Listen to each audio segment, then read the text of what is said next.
Dans le cadre de l'évocation de la conférence nationale souveraine, nous faisons parler les principaux acteurs de cet événement. Vous écoutez actuellement la radio des droits de l'homme, la radio pour le droit à la vérité. Forum FM, Radio Forum FM 105.8. Monsieur Milongo André et ma sœur, madame, messieurs les membres du Présidium, messieurs les conférenciers, mesdames, messieurs, permettez-moi d'abord de me présenter à cet auguste forum parce que j'ai quitté le Congo il y a aujourd'hui 15 ans, bien que j'y sois revenu soit pour des missions, soit pour des congés. J'ai été détaché depuis 1976 à la Banque africaine de développement où j'ai servi jusqu'en 1983 en qualité d'administrateur représentant 7 pays africains. À l'issue de mon mandat à Abidjan, j'ai été nommé en qualité d'administrateur également à la Banque mondiale à Washington aux États-Unis, que je m'apprête à quitter pour rentrer au pays. Mesdames, Messieurs, le Congo traverse une crise économique et financière sans précédent. Tous les indicateurs économiques sont au rouge. Je ne voudrais pas commencer cet exposé par vous assommer de chiffres, qu'il me suffise d'indiquer que le PNB per capita, qui était de 1300 $ américains en 1982, est retombé en 1987 au niveau de 80, c'est-à-dire 870 $ américains. Que le taux annuel de croissance du PIB, qui était de 18,8% en 1980 et 24,9% en 1981, est tombé à moins 4,2% en 1987. Que les exportations de cacao et de café ont reculé, les déficits budgétaires qui ne cessent de s'accumuler mettent à sec le trésor public et obligent les pouvoirs publics à recourir mensuellement aux avances sur recettes pétrolières et autres expédients. Le système bancaire, contraint à financer des entreprises publiques mal gérées et inefficaces, est lui aussi illiquide. Enfin, c'est une crise générale qui amène le Congolais à se poser des questions. Nous avons eu les ressources financières en abondance, nous avons eu les experts nationaux et expatriés, nous avons les matières premières. Comment expliquer qu'avec de tels atouts, nous en soyons arrivés là? Dans une première partie, je vais essayer d'expliquer pourquoi, et dans une deuxième partie, je vais essayer d'esquisser des solutions. D'abord, les explications, il y a d'abord la part de l'environnement international. Dans l'environnement international, il y a évidemment la crise pétrolière. Le prix du baril de pétrole a dégringolé de 35 $ à 15 $ et le dollar lui-même est tombé de 500 francs CFA à 250 francs CFA. Il est indéniable que cette crise pétrolière a fait perdre des ressources énormes. Mais il faut ajouter que le Congo était averti à plusieurs reprises par la Banque mondiale que cette situation allait prendre fin et que le pays risquait de se trouver en difficulté. Monsieur le Président, vous connaissez maintenant le Koweït depuis que les Alliés se sont battus là-bas. Ce petit pays qui a, il est vrai, des ressources pétrolières sans commune mesure avec le nôtre, vient de traverser les 7 mois d'occupation sans problème financier parce qu'il avait bien placé ses recettes financières et avait investi dans des actifs en Occident, dans des raffineries, dans des institutions financières. Grâce à quoi il continue à payer ses citoyens. Comme vous savez, tout Koweïtien a un salaire. À les soigner, à les éduquer gratuitement à l'étranger. Mieux, le Koweït a continué à faire fonctionner de Londres le Fonds koweïtien pour le développement. Parmi les éléments de l'environnement international, il y a aussi le terme de l'échange, c'est-à-dire la différence qui résulte du fait que ce que nous vendons rapporte peu, alors que ce que nous achetons, machines en particulier, coûte de plus en plus cher. Ici encore, une étude récente entreprise par la Banque mondiale démontre que la crise n'est qu'en partie imputable à ce phénomène. La crise internationale donc n'explique pas tout, contrairement à ce qu'on a pu dire. Il y a enfin les raisons internes de la crise économique et financière. Ces raisons internes se situent dans la gestion financière des finances publiques, dans la conception et l'exécution du plan quinquennal et dans l'endettement excessif. La gestion des finances publiques s'est caractérisée par un laxisme délibéré pour ne pas dire plus. Au niveau des dépenses, on a foulé aux pieds des principes élémentaires des finances publiques comme l'unicité de caisse, le mandat. Au niveau de recettes, les exemptions se sont multipliées, ne payent finalement que les faibles.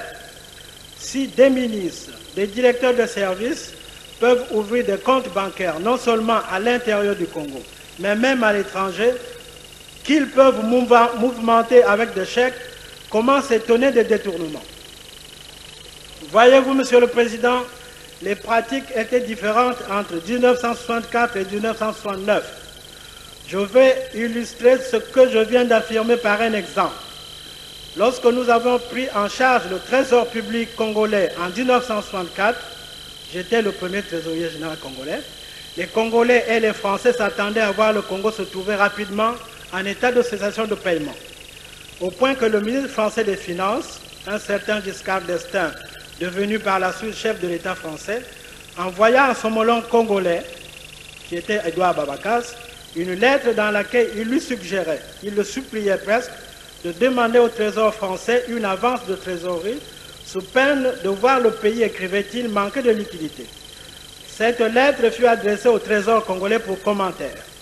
Je répondis que les difficultés étaient réelles, mais que si, au lieu de gérer les finances de façon rigoureuse sans vouloir vivre au-dessus de nos moyens, le Congo préférait la solution de faciliter des avances de trésorerie du Trésor français, il ne fallait pas oublier qu'il y avait une contrepartie politique, parce que le pouvoir appartient à celui qui tient les cordons de la bourse. L'avance de trésorerie ne fut jamais demandée et nous ne connurent pas de cessation de paiement parce que nous contrôlions toutes les sources de dépenses, leur rythme, leur opportunité et nos supérieurs hiérarchiques, bien que parfois contrariés, ne nous en tenaient pas rigueur.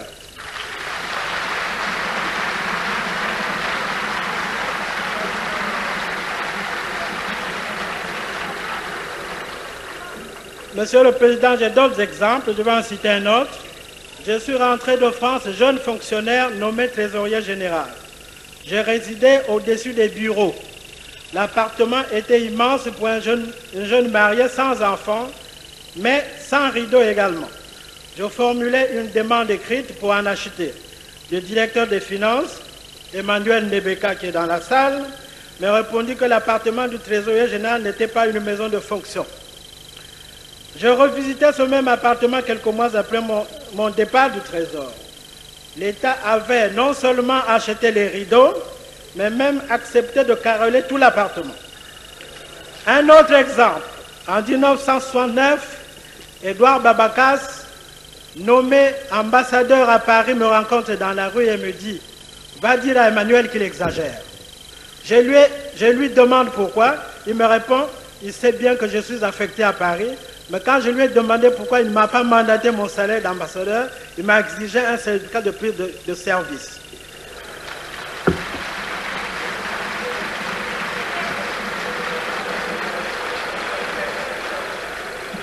Alors, en riant, je lui ai dit, mais il a raison.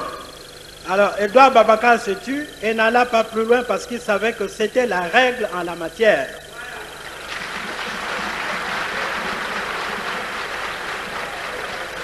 Monsieur le Président, plus d'une fois, le président Massamba Deba a fait reverser à ma caisse les reliquats des caisses d'avance qui étaient conçues pour des missions à l'extérieur du pays.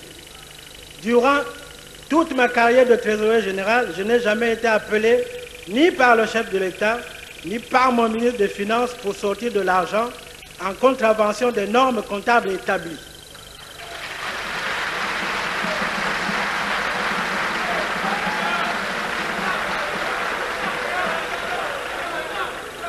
Les salaires étaient virés régulièrement.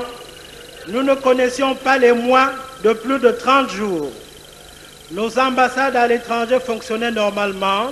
Pas de coupure d'eau, ni d'électricité, ni de gaz, ni de téléphone. Situation devenue commune dans toutes nos représentations à l'extérieur.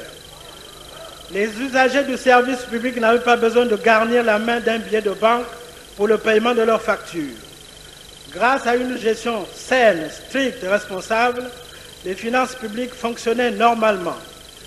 Je disais l'autre jour à Edouard Babakas que l'État me doit encore mon cautionnement garantissant la bonne exécution de ma mission au Trésor.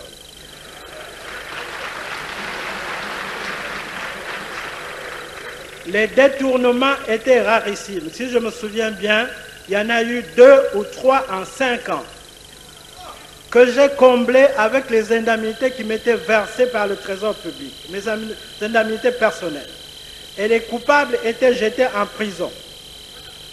Monsieur le Président, pour vous donner une idée de ce dont le Congo était à l'époque capable de faire, je voudrais informer le peuple congolais que notre pays, alors que le budget national était à peine de 10 milliards de francs CFA, a fait construire avec ses propres ressources, sans emprunter un sou à l'extérieur, le stade de la Révolution. Le stade de la Révolution. Il a fait également construire toutes les voies d'accès, y compris la route qui court du ministère de l'Éducation nationale à la Patte d'Oie. C'est ainsi qu'on appelait le carrefour actuel du boulevard des Armées et de la route express qui conduit à l'aéroport. Avec des budgets annuels de 500 à 600 milliards de francs CFA, on est ahuri de constater que dans la capitale même, les élèves, nos enfants, sont assis par terre.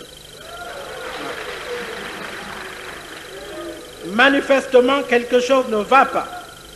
À mon départ du Trésor en 1969, la trésorerie était à l'aise, à tel point que nous avions ouvert un compte de placement à la Banque centrale pour déposer nos excédents qui nous rapportaient des intérêts. À une époque donnée, nous avions déposé près d'1 milliard, ce qui à l'époque était un gros montant même pour un État. Je ne reviendrai pas sur l'or dont j'ai appris par la suite qu'un lingot a été servi à un dignitaire pour fabriquer des bijoux de sa femme. Ni sur les points d'ivoire rappelés si opportunément par Edouard Babakas. Donc, les raisons, c'est les finances d'abord, et il y a aussi le plan. Le plan quinquennal était conçu presque exclusivement pour les infrastructures routières. Or, il s'agit d'un investissement à rentabilité différée. La Banque mondiale avait à maintes reprises appelé l'attention des pouvoirs publics congolais sur les inconvénients d'un tel plan. Elle aurait voulu voir l'agriculture y bénéficier de beaucoup plus de crédits, mais rien n'y fit. Ajoutez que les routes à rentabilité économique sûre avaient été écartées pour des raisons inavouables. S'agissant de l'exécution du plan quinquennal, je parlerai seulement du programme routier. Tous les marchés, comme vous savez, ont été passés sous la forme de marchés de gré à gré, contrairement aux règles régissant le marché de l'État. Il est difficile de comprendre pourquoi, disposant d'autant de ressources propres, l'État recourt à la procédure des marchés de gré à gré. L'administration aurait dû lancer des appels d'offres internationaux, il n'y avait pas péril en la demeure, pour obtenir les prix les plus bas et les prestations les meilleures, comme cela se fait dans les États de droit. Selon un rapport publié ici même au Congo par un organisme inter-État, le kilomètre de route congolais est le plus cher d'Afrique. 300 millions le kilomètre, 300 millions le kilomètre, alors qu'au Togo, il n'a pas à la même période dépassé 70 millions de francs CFA.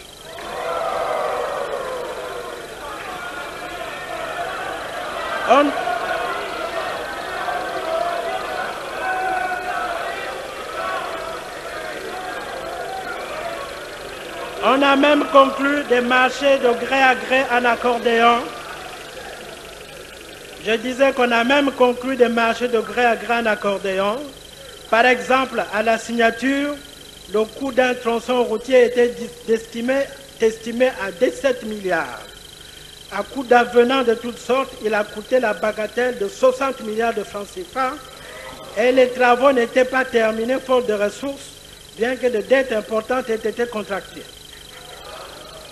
Bon, parmi les raisons de la crise, les raisons internes, il y a aussi l'endettement du Congo.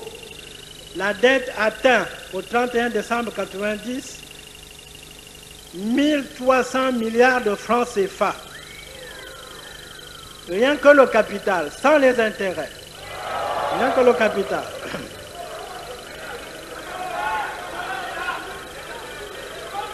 Comme vous l'avez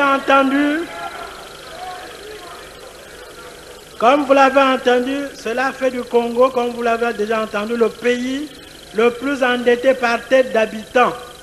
Non pas d'Afrique, mais exploit peu enviable du monde.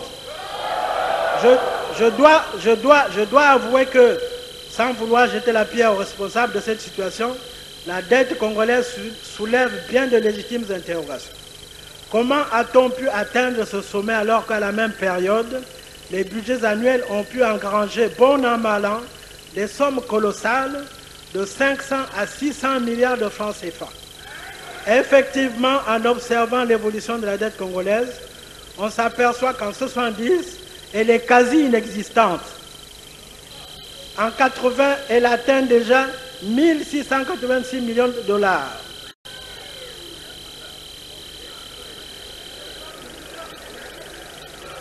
Elle atteint 1,986 milliard de dollars en 82, 2,983 en 85 pour grimper à 3,794 millions de dollars en 1986 et les 5,125 millions de dollars en 87. Monsieur le Président, on connaît à peu près les ressources dont disposait notre pays, mais quels en ont été les emplois? Autant de questions auxquelles la conférence nationale est en droit d'attendre des réponses aussi claires que possible.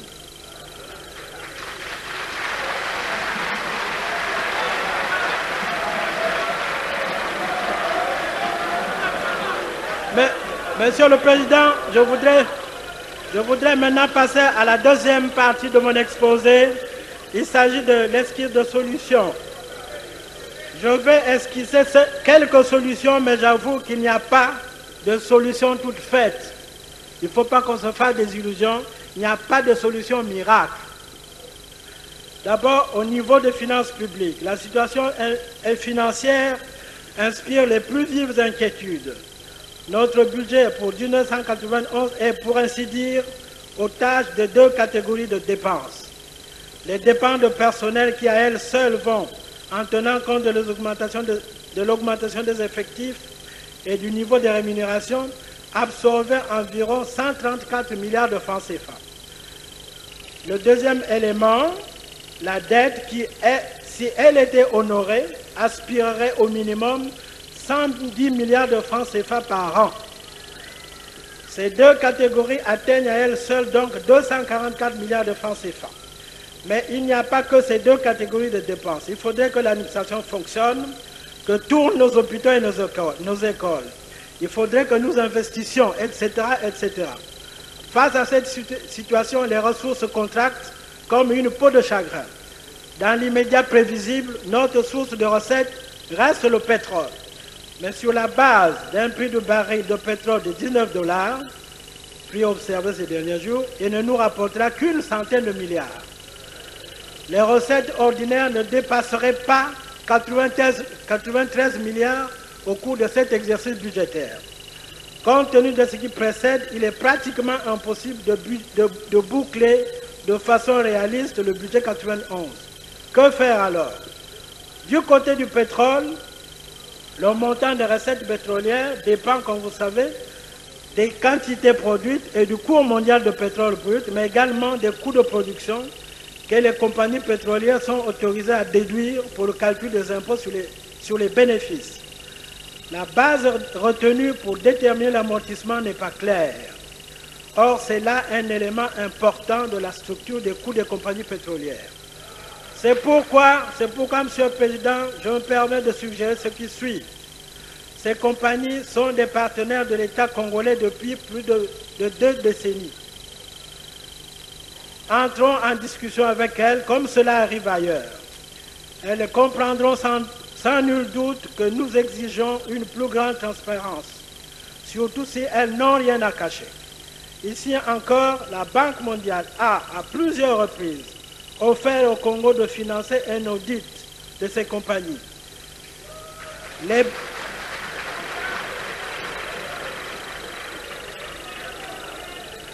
Les bons comptes faisant les bons amis, il est temps d'accepter cette offre. L'audit est une opération que tout État est en droit de demander. Elle n'a jamais été organisée chez nous, mais ne faisons pas de démagogie. Oui, ne faisons pas de démagogie, mais on peut attendre des recettes supplémentaires de cette mise à jour des comptes des compagnies pétrolières. Quant aux recettes fiscales non pétrolières, elles ont régressé à la période 67-82 où elles représentaient 20% du PIB.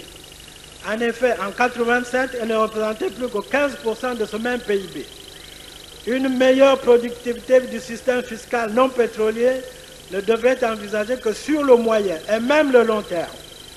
Nous pouvons obtenir des organisations internationales une étude exhaustive en vue d'une plus grande rationalisation et d'une plus grande simplification. Il faudra certainement envisager de réduire certains taux trop élevés qui incitent à la fraude. Il faudra aussi chercher à faire appliquer des mesures contre les exemptions, en particulier en matière douanière. Il est de notoriété publique que beaucoup de propriétaires immobiliers ne payent pas la taxe immobilière, que les grands, comme on les appelle, ne sont pas assujettis aux droits de douane. Ce sont là autant de pistes à explorer. Mais ne nous faisons pas d'illusions. Le fisc ne fera de prise, c'est-à-dire de recettes, que s'il y a quelque chose à prendre. Et ce quelque chose dépend de la reprise économique, de la croissance économique, non seulement au Congo, mais dans le monde entier. Autre élément sur lequel on peut faire des suggestions, c'est le choix des gestionnaires et la réhabilitation des institutions financières. Il existe encore, Monsieur le Président, dans notre pays des fonctionnaires honnêtes et compétents. Malheureusement, on leur préfère, pour des raisons mystérieuses, des personnes peu recommandables. On a l'impression que plus un fonctionnaire est malhonnête, plus il a de chances d'être placé à la tête de telle ou telle institution financière.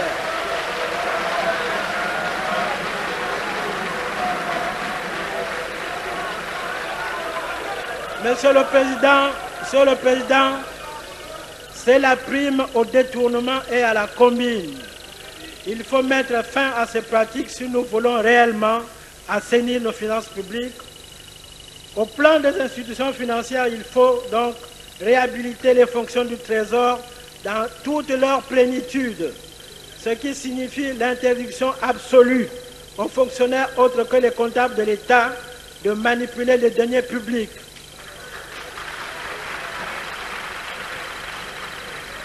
D'ouvrir des comptes à l'intérieur comme à l'extérieur du pays. Il faut déclarer comptable de fait, c'est le droit financier, déclarer comptable de fait et justiciable de la Cour des comptes tout fonctionnaire qui se sera immiscé dans la gestion des fonds publics. Il faut réexaminer les fonctions de la CCA, il faut réexaminer également les fonctions du club de Brazzaville. Ce club est géré par des agents qui ne relèvent ni de la direction des finances, c'est-à-dire du ministère des Finances, ni de la direction du financement du développement, ministère du Plan, où la dette est censée être née. Ceci expliquerait les surfacturations et les marchés fictifs présentés à ce club.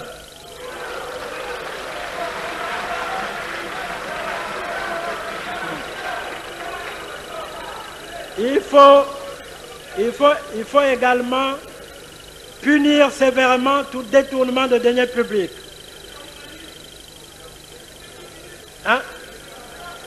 En deuxième lieu, je voudrais parler de la dette.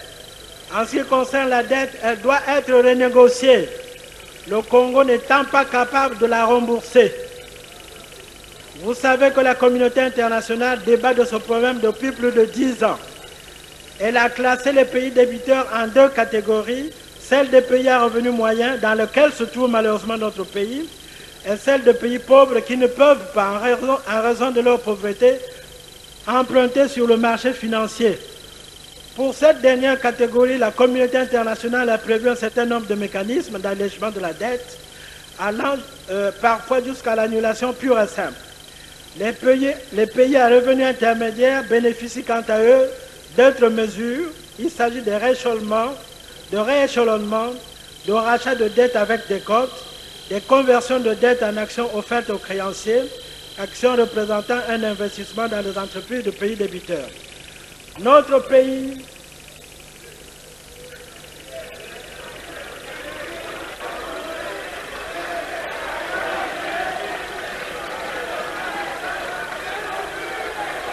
Je conclue.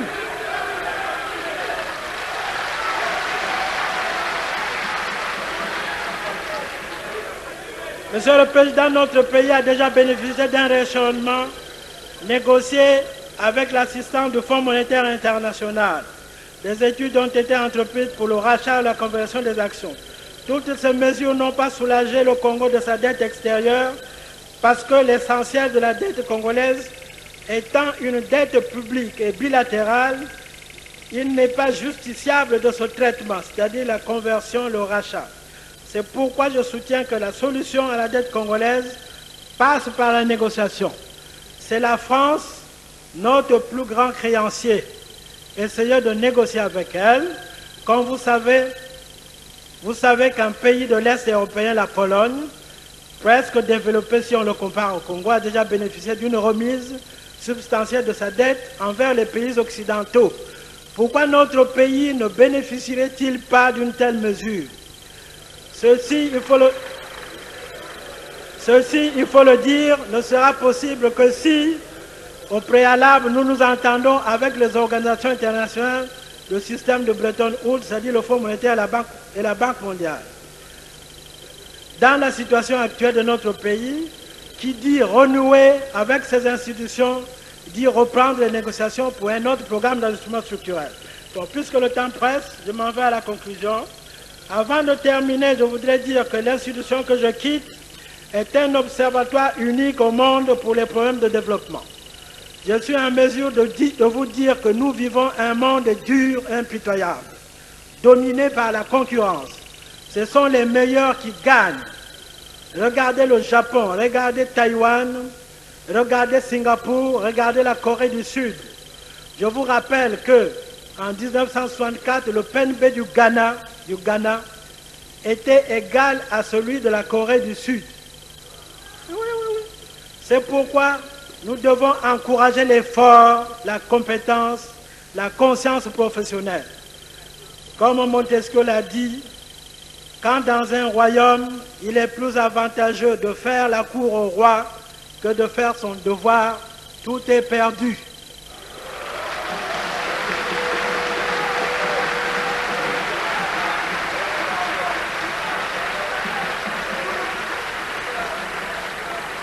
Pour en finir, Monsieur le Président, je ne voudrais pas m'en aller sans saluer la tenue de la conférence nationale, fruit de la lutte du peuple congolais, en particulier la Confédération sénégalaise congolaise, les auteurs de différentes lettres ouvertes au pouvoir public, notre vaillante armée populaire nationale, fidèle à notre peuple.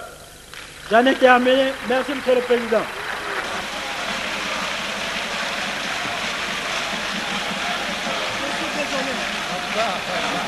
Ça va se continuer dans les commissions. Merci.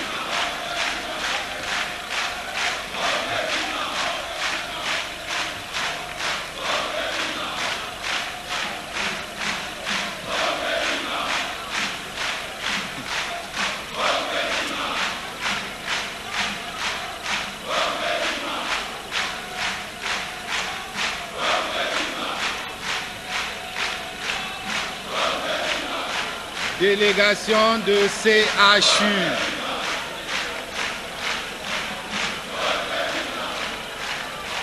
CHU. Dans le cadre de l'évocation de la conférence nationale souveraine, nous faisons parler les principaux acteurs de cet événement. Vous écoutez actuellement la radio des droits de l'homme, la radio pour le droit à la vérité. Forum FM. Radio Forum FM 105.8. Pendant 3 mois, Du 25 février au 10 juin 1991, s'était tenue à Brazzaville la Conférence nationale souveraine. Le devoir de mémoire est le passage obligé de la conscience nationale.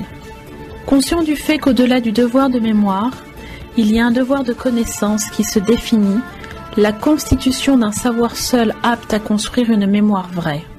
Devoir de mémoire oblige, le Forum FM, la radio des droits de l'homme, et Forum TV, la télévision des droits de l'homme, évoquent le déroulement de la conférence nationale souveraine, fidèle à la ligne éditoriale du Forum et tenant compte du droit à la vérité. Le droit à la vérité est devenu un concept juridique au niveau national, régional et international et concerne l'obligation qui incombe à l'État de fournir des informations aux victimes ou à leurs familles ou même à la société dans son ensemble sur les circonstances dans lesquelles des violations graves des droits de l'homme ont été commises. Il est donc essentiel de mémoriser les monstruosités auxquelles en est venu les dirigeants congolais au lieu de les refouler dans une amnésie complice. Pour nous, la valeur curative de la mémoire est immense. C'est pourquoi le Forum FM, la radio des droits de l'homme, et Forum TV, la télévision des droits de l'homme, évoquent le déroulement de la conférence nationale souveraine. En 1991, les Congolais ont exigé et obtenu du pouvoir de Sassou Nguesso l'organisation d'une conférence nationale souveraine. Celle-ci, lorsqu'elle a eu lieu, a soulevé des passions de tous ordres. La conférence nationale avait pour objectif essentiel l'élaboration des règles du jeu politique. Elle a permis une catharsis nationale. Un regard critique a été porté sur 3 décennies de vie politique, de 1960 à 1990. Des résolutions ont été prises afin d'instaurer des structures et des institutions démocratiques. À la suite de cette messe nationale et après une transition hasardeuse, des élections ont tout de même eu lieu. L'espoir d'une vie sociale et politique meilleure est né. Malheureusement, cet espoir a été très vite déçu par la résurgence de pratiques condamnées à la conférence nationale. Ceci est le mot du président du réseau Forum Radio-Télévision des droits de l'homme, maître Maurice Massingo-Thiassé, lu par Ingrid Florent.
La voix radiophonique de la fille de son père.